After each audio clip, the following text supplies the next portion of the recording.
Bonsoir et merci de nous ouvrir vos portes pour une rencontre poétique. Un peu de douceur dans un monde brut. Installez-vous confortablement. Bon sabbat chez vous, saison 8 commence maintenant.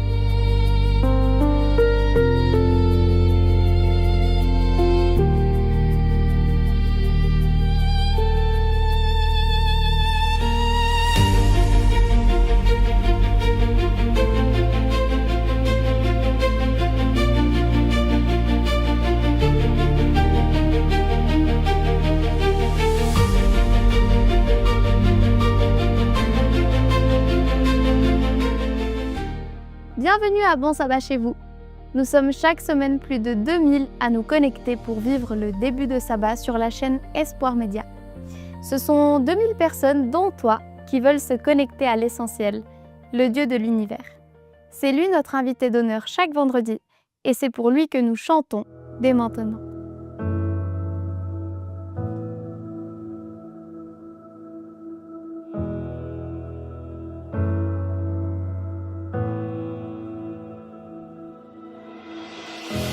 Je ne sais pas de quoi demain sera fait,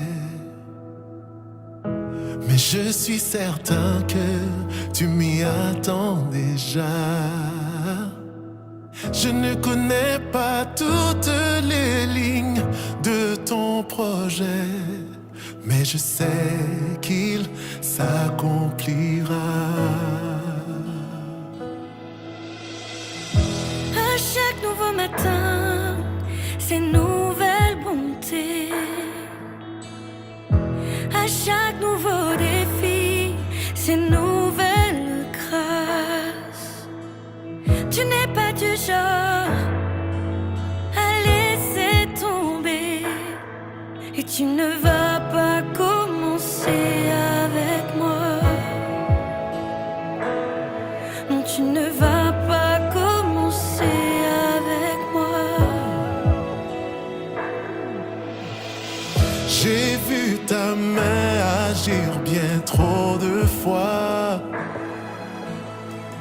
pour oublier si facilement. Tu m'as conduit de victoire en victoire.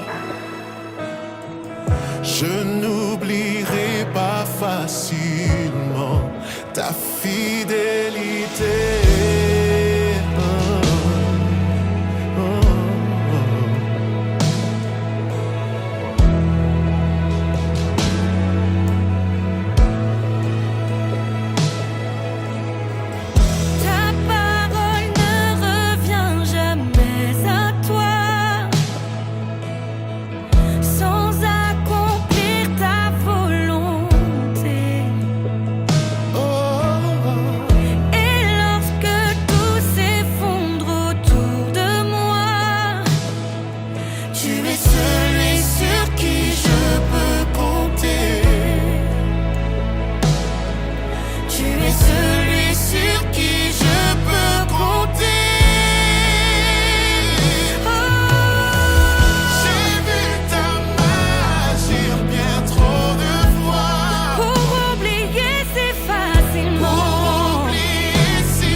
fixerai les yeux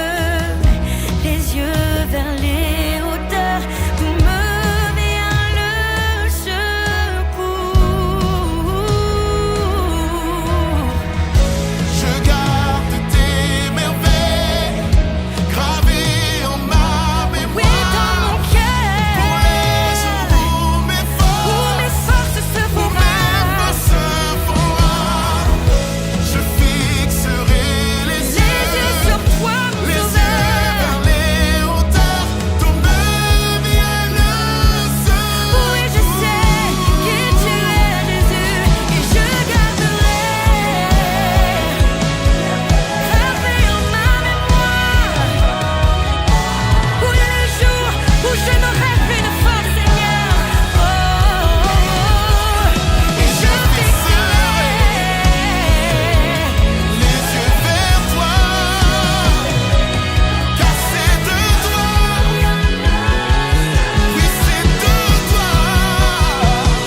7.3.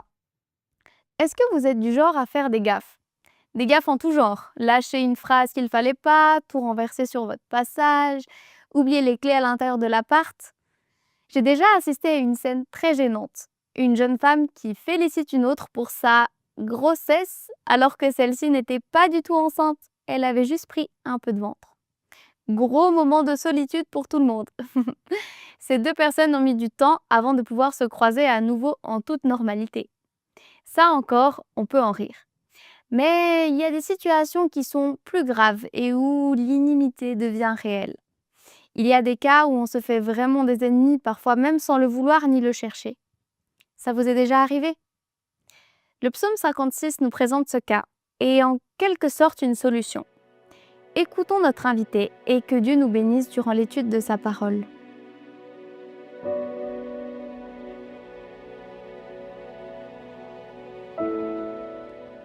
Vous souvenez-vous de l'épisode de la résurrection de Lazare? Lazare, l'ami de Jésus, frère de Marthe et de Marie. Il vivait à Béthanie, à environ 4 km de Jérusalem. Le récit de Jean nous dit que Marthe et Marie avaient envoyé quelqu'un prévenir Jésus que son ami Lazare était malade. Et elles espéraient qu'il viendrait le guérir. Tous les deux, ainsi que leur frère, croyaient que Jésus était le Fils de Dieu, le Messie. Elles l'avaient vu guérir des dizaines et dizaines de malades. Elles étaient donc certaines qu'il guérirait aussi leur frère bien-aimé. Elles l'entendaient. Mais le temps passa et Jésus ne vint pas. Et à un certain moment, Lazare succomba à la maladie. Imaginons la souffrance de ces deux sœurs. Combien de larmes versées.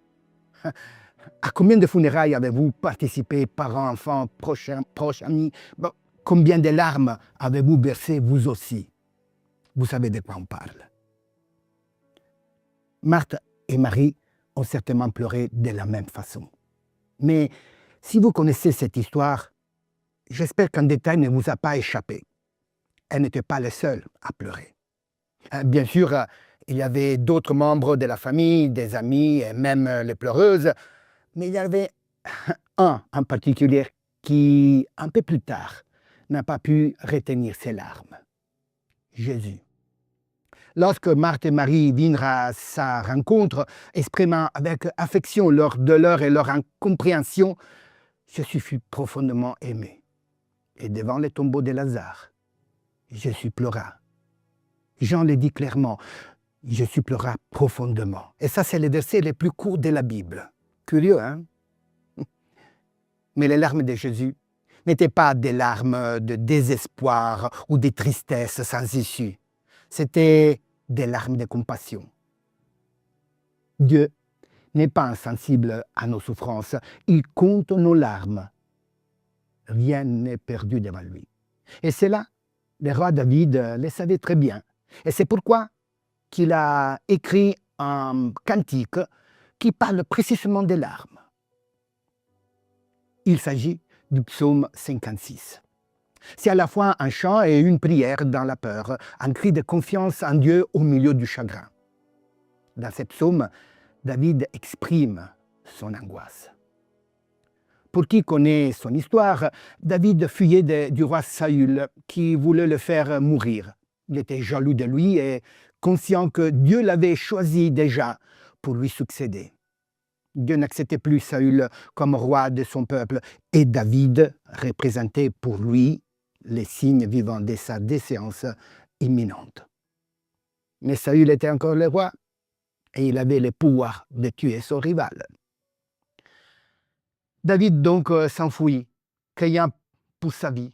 Il ne savait pas où aller chercher un refuge. Il a même cherché un refuge chez les ennemis d'Israël. Mais ils l'ont chassé honteusement. David était angoissé. Oui. Et il prie. Aie pitié de moi, ô Dieu, car des hommes me harcèlent. Tous les jours, ils me combattent, ils me tourmentent. David, il était angoissé. Cela vous arrive-t-il à vous aussi de ne plus savoir où donner de la tête parce que vous n'avez aucune issue à ce qui vous angoisse? Ah oui, je pense qu'à tout le monde c'est comme ça. Bien sûr, à David, ce qui lui arrivait, c'était vraiment terrible. David était vraiment angoissé, oui, mais, et ça c'est important, pas désespéré, car il avait une foi profonde en Dieu. Et c'est pour cela que dans ce psaume 56, il écrit « Quand je suis dans la crainte, je me confie en toi. » Point. Il décrit ensuite la méchanceté de ses adversaires, leurs ruses et leurs paroles blessantes. Mais au lieu de se venger, il s'appuie sur la fidélité de Dieu. Et alors il dit une phrase qui est extraordinaire. « Tu as compté mes allées et venues, recueille mes larmes dans ton outre. Ne sont-elles pas inscrites dans ton livre ?» J'ai lu ce texte plusieurs fois, mais jamais j'avais fait attention. Dieu n'a pas besoin de paroles pour lui exprimer nos douleurs, chagrins, souffrances. Il voit nos larmes et il les valorise. Il tient compte de ce qu'elles représentent. Dieu lit nos larmes et il les inscrit dans son livre. Pourquoi? Parce qu'il sait qu'est-ce qu'elles veulent véhiculer, il sait qu'est-ce qu'elles voudraient dire, parce que les paroles nous manquent et il sait lire ce que nous voudrions lui dire et que nous n'arrivons pas à l'exprimer. Et dans son livre, peut-être un jour, nous lirons les paroles que nos larmes avaient exprimées et que nous n'arrivons pas à dire. Mais Dieu connaît le langage des larmes. C'est l'un des versets les plus tendres du psautier. Il exprime la conviction que Dieu voit la souffrance intime et qu'aucune larme n'est oubliée. C'est cela la foi. Voyez, encore une fois, Dieu valorise nos larmes. Il n'est ni insensible ni indifférent à nos souffrances. Pourtant, beaucoup de questions surgissent. Oui, j'ai confiance en Dieu, mais pourquoi a-t-il permis que ça m'arrive? Je crois à la prière, mais pourquoi n'intervient-il pas? Pourquoi faut-il pleurer pour attirer l'attention de Dieu? Pourquoi ce silence de Dieu? Vous voyez combien de pourquoi? Et tant d'autres questions encore qui surgissent. Mais, mes amis, Dieu n'est pas silencieux. Vous voyez, Satan est suffisamment rusé pour détourner vers le prétendu silence de Dieu la responsabilité du mal qu'il a provoqué. Et je le répète, Satan est le responsable de toutes les douleurs que nous avons. Et qu'est-ce qu'il fait? Il nous dirige vers le silence de Dieu. Et il nous fait accuser Dieu qui est en silence. Ce n'est pas vrai. Dieu n'est pas en silence. Dieu peut-il être indifférent à nos souffrances, à ta souffrance? Une souffrance provoquée par quelqu'un qui t'a volontairement blessé, un membre de la famille, un collègue, un ami, peut-être même un frère ou une sœur dans la foi. Une souffrance née d'une maladie inattendue, peut-être incurable. Une souffrance intérieure due à l'angoisse ou à l'impossibilité de résoudre ces soucis qui t'habitent depuis si longtemps. Une souffrance liée à la culpabilité qui devient trop lourde à porter. Ou encore, une souffrance provoquée simplement par tout ce qui se passe autour de toi. Car tu n'es pas indifférent et insensible à la douleur du monde. David a connu tout ça, et bien plus encore. Mais il avait une certitude. Mes amis, il avait une certitude que je voudrais bien partager avec vous. Et il dit dans le psaume 56, verset 11, « Je me confie en Dieu. Je crains rien. Que peuvent me faire les hommes ?» Je répète, je me confie en Dieu. Ça, c'était la solution de David. Angoissé? Oui. Peur? Oui. Souffrance? Oui. Douleur? Oui. Mais est-ce qu'il y a une option à la confiance en Dieu? Est-ce qu'il y a une autre solution? Une confiance totale en Dieu. Une confiance qui lui permettait de dire, même si tu s'écroules, je me confie en toi. Point. Personne n'a jamais dit que croire en Dieu était un antidote à la souffrance. Non. La souffrance et la foi coexistent. Mais la foi transforme la souffrance en confiance. Confiance en un Dieu personnel, un Dieu avec qui nous pouvons dialoguer, un Dieu de compassion, un Dieu proche de chacun de nous, que nous le reconnaissons ou pas. Et enfin, ces psaumes nous enseignent que même lorsque nous croyons en Dieu, la souffrance et la douleur font partie de notre existence, malheureusement. Qu'est-ce qu'on peut faire? La prochaine fois que les larmes accompagneront ta souffrance, n'oublie pas que Dieu recueille ces larmes, qu'il les valorise et qu'il les inscrit dans le livre de sa mémoire, parce que tes larmes sont aussi les siennes. Combien de larmes sont inscrites dans ces livres? Aucune ne manque, depuis celle d'Adam et Ève jusqu'à celle du dernier être humain avant son retour. Et oui, son retour. Et à partir de ce moment, il essuiera toutes les larmes de leurs yeux. La mort ne sera plus, il n'y aura plus ni deuil, ni cri, ni douleur, car les choses anciennes ont disparu. Voilà en ce que je crois profondément. Et j'espère que vous aussi le croyez. Je vous souhaite un bon sabbat chez vous.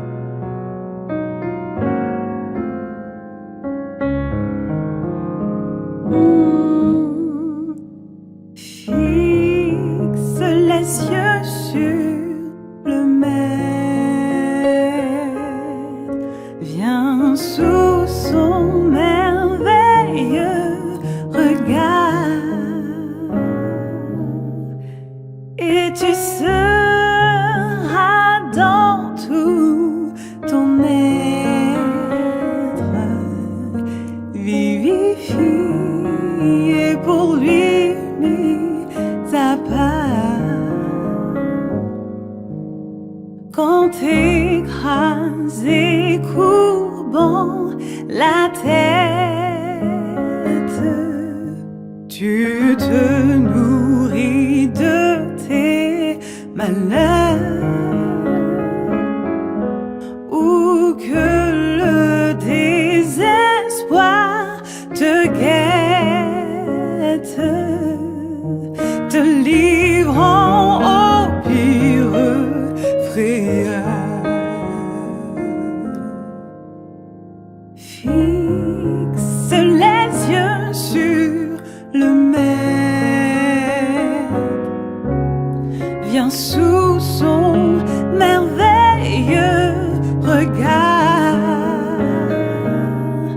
et tu seras dans tout ton être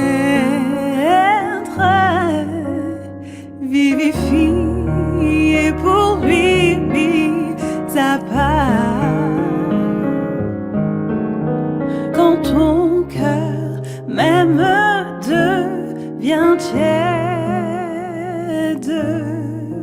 en perdant ton premier amour, quand lassé du pèlerinage,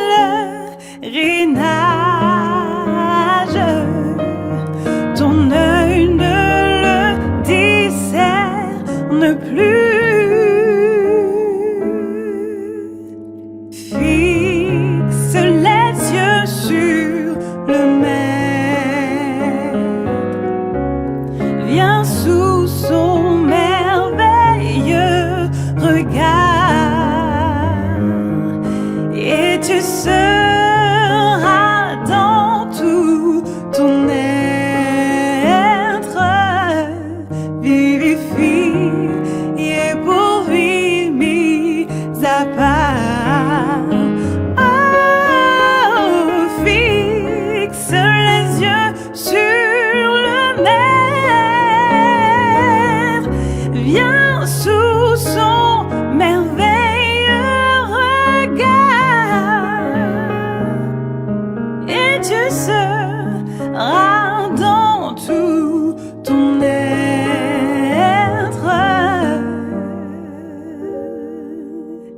vivifié pour lui mis à